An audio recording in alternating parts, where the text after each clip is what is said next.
Hi, everyone. Dan Eisner here from ZLC Employee Benefit Solutions. My passion is working hard to find better ways for employee benefits by leveraging my relatively unique profile. More than 20 years of experience as an employee benefits advisor and being the only chartered professional accountant working in this industry in the local market. In this podcast, I want to talk about some relatively old concepts in employee benefits plans around pharmacy controls, talk about why they don't really work anymore, and mention a couple of alternatives for consideration. As always, I'm going to give you my thoughts, but I'm really interested to know what you think.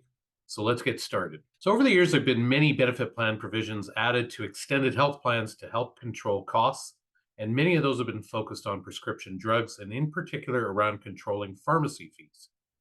Based on changes in the employee benefits market, it may be time to rethink these provisions and likely get rid of some of them. A big reason to reassess these strategies is based on the composition of an average drug claim and how these provisions impact purchasing behavior. For example, an average drug claim about 10 years ago was about $40. And of that amount, the pharmacy dispensing fee on average was about 20% of the total cost, $7 or $8. Today, the average drug claim is closer to $80, and that pharmacy dispensing fee is $10 to $11, or only 12% of the cost. As a result, plan design provisions focused purely on reducing or eliminating the cost of the dispensing fee have become far less relevant. So let's discuss a couple of the more common plan design provisions related to controlling pharmacy fees and what's happened to them. So, dispensing fee maximums. This concept was simply to limit the amount the pharmacist could charge as their dispensing fee.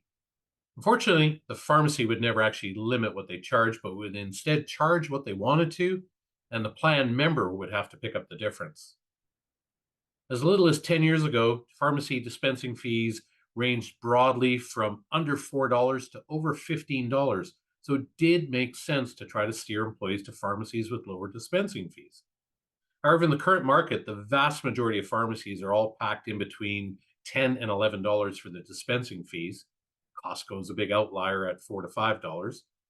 But these old dispensing fee maximums set many years ago are often set between $5 and $7, bearing no resemblance to the fees today. At the end of the day, there really is no incentive for employees to change their behaviors with this design, as the results are always the same regardless of what they do. Okay, next idea is a dispensing fee deductible. So the focus here is to make the employee pay for the dispensing fee and thus motivate them to get their prescription drugs filled at the lower cost pharmacy. And as I just mentioned, the vast majority of pharmacies are priced pretty much the same. So employees have limited options to shop around and save money. As such, this plan design provision simply become an annoyance to employees with a somewhat arbitrary charge paid by them regardless of which pharmacy they go to. So moving forward, the bigger opportunities are now around managing the core ingredient costs in prescription drugs.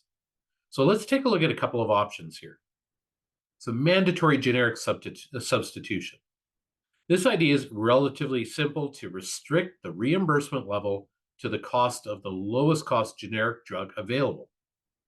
Now, this concept was quite radical 10 to 15 years ago, but this provision is now almost universally accepted as the market norm, except for maybe in some historical union plans that are difficult to change through their collective agreements.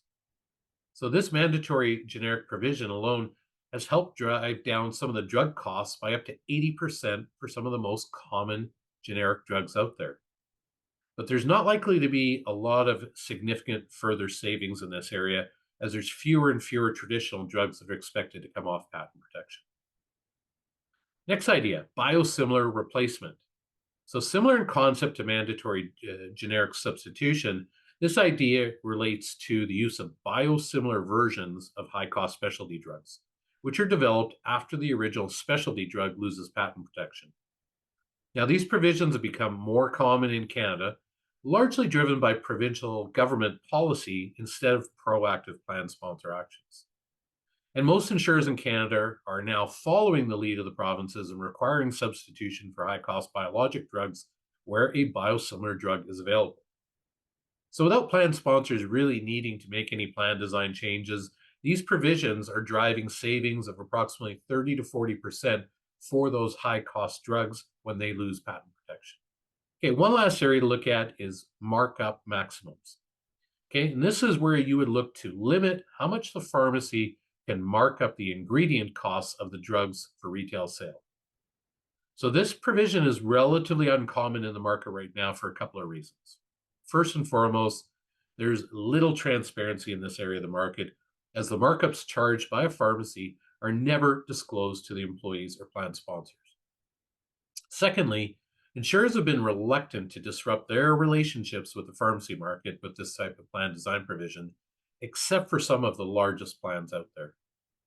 That said, insurers have released websites to help employees see the relative cost of the same drug at different pharmacies, which could help show the difference in drug costs overall. But this really doesn't drive the cost down unless employees are motivated to save their money through things like coinsurance provisions. So perhaps this is worth exploring a bit further if it fits your unique circumstances. So at the end of the day, prescription drugs will continue to be the biggest portion of an extended health benefits plan, often comprising 60 to 70% of the total costs. Drugs are arguably going to be subject to the highest level of annual inflation going forward as more high cost drugs enter the market. And this part of the broader employee benefits program is also one of the most valued by employees. Put that all together, and we have a large and increasing cost that's a bit more difficult to manage when the plan controls adversely impact employees. All that said, though, I think we can agree that the old style pharmacy controls just don't work effectively anymore, and we need to focus on new and creative techniques. Okay, so you've heard my thoughts and opinions. Please let me know what you think. Was this helpful? More importantly, how does this compare to what you're hearing from your current advisor or other advisors in the market? As well, I'm always interested to know if there are other current topics that you'd like to see me cover in future podcasts. Let me know what's bothering you, keeping you awake at night with respect to your employee benefits plan. Thanks for joining me today. Be sure to follow me on my LinkedIn business page. It's Dan Eisner, Employee Benefits Advisor, to get a notification on the next Better Benefits podcast. All that information will come up on the screen in a second. Thanks so much.